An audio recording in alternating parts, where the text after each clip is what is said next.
Hi, I'm astrologer Penny Dix. Welcome to another Astrobite. And today is Monday, the 3rd of February. And we've had all weekend and will continue to have this stellium of planets and energies in the sign of Pisces. So I'm curious as to how this has affected your weekend and whether it has made you more in touch with the feeling side of your nature. Has it made you more compassionate, more empathic? Or have you been kind of absorbed in your own kind of psyche and soul, and perhaps even dwelling on the more darker elements of life? Because, you know, we have had some significantly dramatic things unfolding in the news over the last few days, which I think have been very sobering to bring us down to earth with a crash. And of course, there's not much earth in this chart that I'm looking at. In fact, really hardly any at all. Uranus, that has now gone direct, is at least in an earth sign, but it causes disruption, dismay, disarray.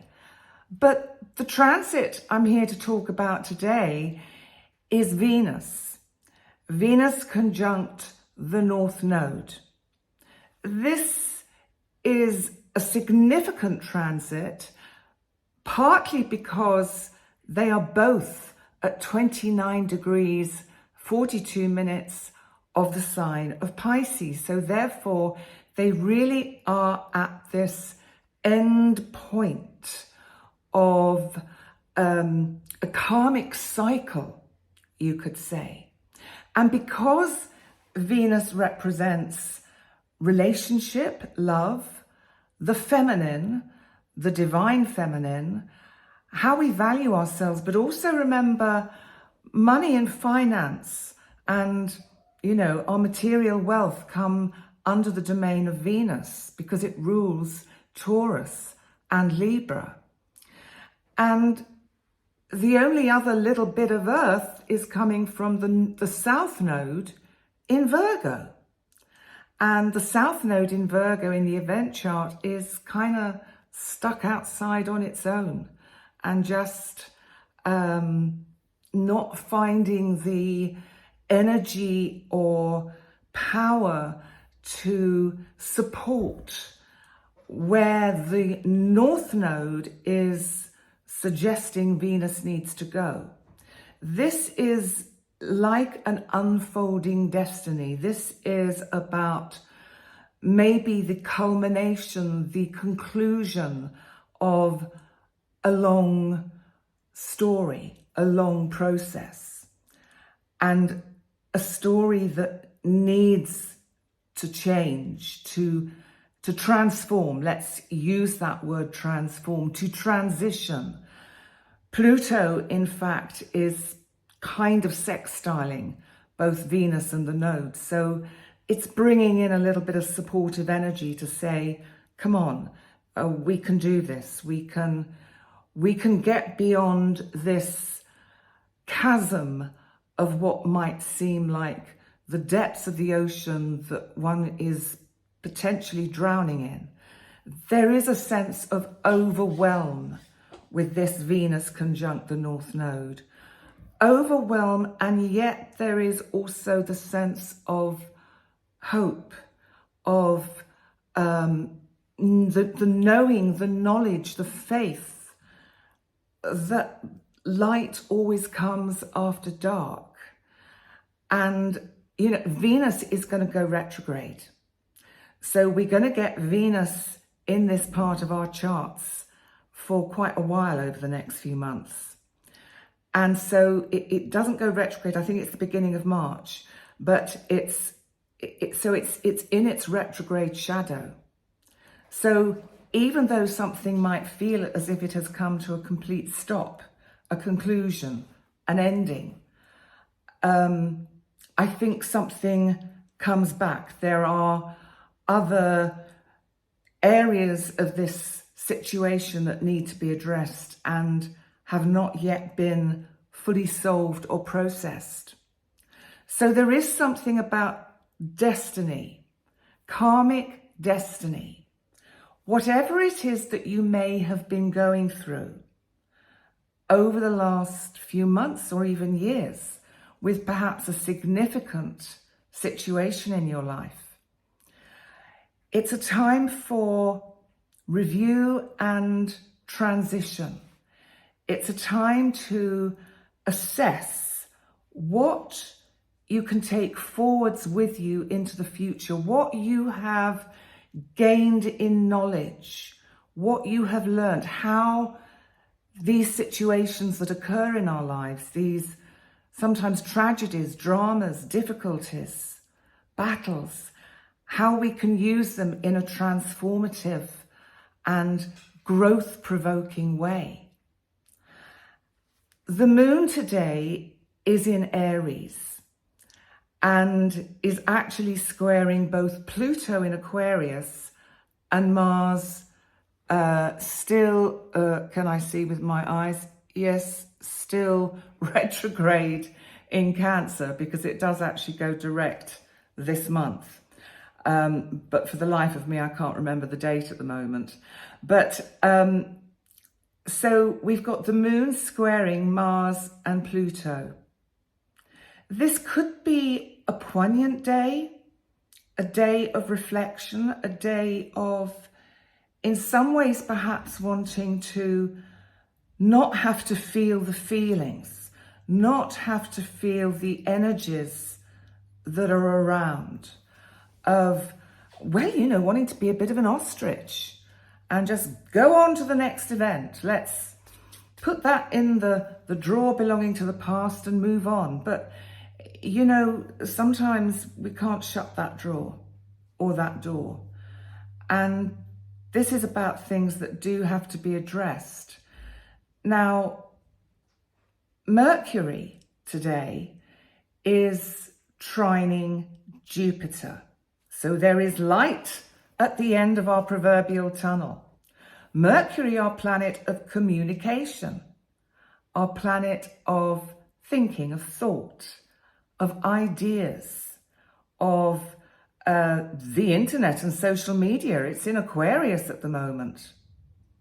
Now it's trining Jupiter, that is in Gemini, and I'm just trying to see if it's still retrograde. No, it's gone direct, hasn't it? Yes, that's right. It went direct in the last few days. I think I might have that wrong. No, it's still retrograde. It's so small, I can't see it. Anyway, Jupiter does go direct again very soon. So excuse my inaccuracy of information, of astrological information. So Jupiter is trining Mercury. So in spite of what might be going on underneath, in the background of just events in our life and the unfolding as life goes on and flows on, there is something positive that comes in. There is something very positive that comes in. There is something here that is potentially very good news and exciting news. Now, maybe we are going to hear this on the world stage. Maybe we're going to hear some good news for a change. And the other thing is that there is the potential for this to be about an opportunity for abundance to make an appearance in our lives, because Uranus in Taurus is sextiling Mars, and there's something here about the energy and the action that may be going on with your joint finances, your investments. We may see quite a buoyant day as a start to the week in the world stock markets and financial markets. So what did I choose for our word for the day? Well, I chose destiny, because I do feel that there are some things in life that are fated or destined. I think we have free will. I'm not saying we don't have free will. I think we have a huge amount of choice of which door to open, of which timeline to choose to go down.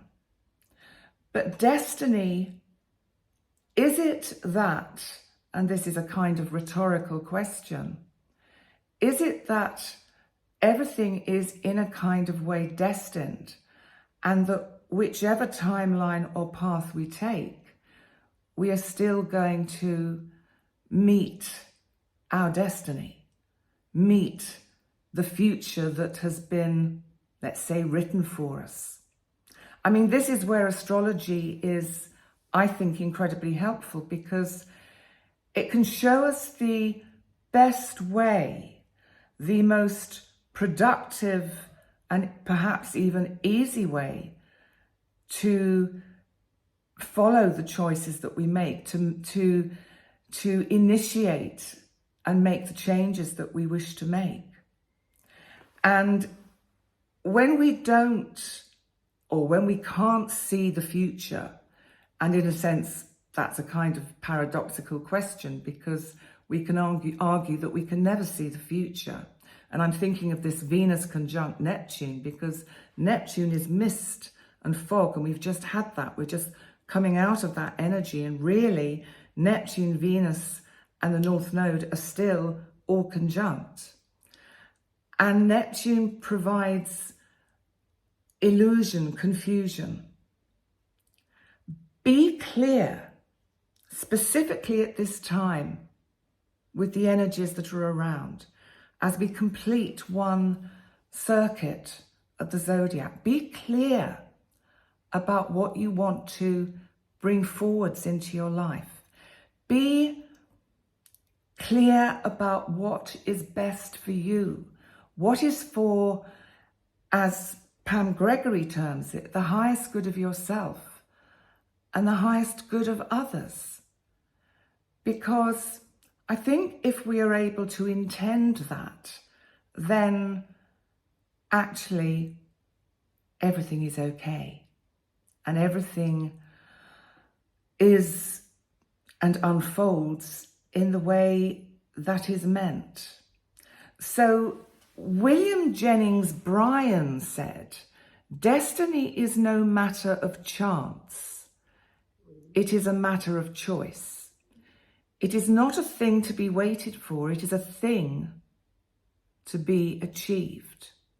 And in many ways, that's true. If you're looking for the right partner in your life, you're not going to find them sitting in your comfy chair. Well, I suppose if you go on the internet and do some internet dating, you might, but it's not really the ideal way to meet the person perhaps you're destined to have a relationship with. William Shakespeare said, "It is not in the stars to hold our destiny, but in ourselves." And you see, that's where I think the stars are so beautifully helpful, because they go, look, you can go this way. You could go this way. If you go this way, these things will unfold and you will learn about these things, but ultimately they'll probably all take you to the same place. Jean de La Fontaine said, "A person often meets his destiny on the road he took to avoid it." And that's true. And I do think there are certain things in life we can't avoid. We certainly can't avoid the day when we will finally transition from our physical body into another dimension, into another energy form. We can't avoid that. And we can't really know the way it is going to unfold. And I think there's something, and I said this on Saturday in my Astrobite, there's something about this Pisces energy that I think is really facing us with ourself, with our destiny, with our mortality.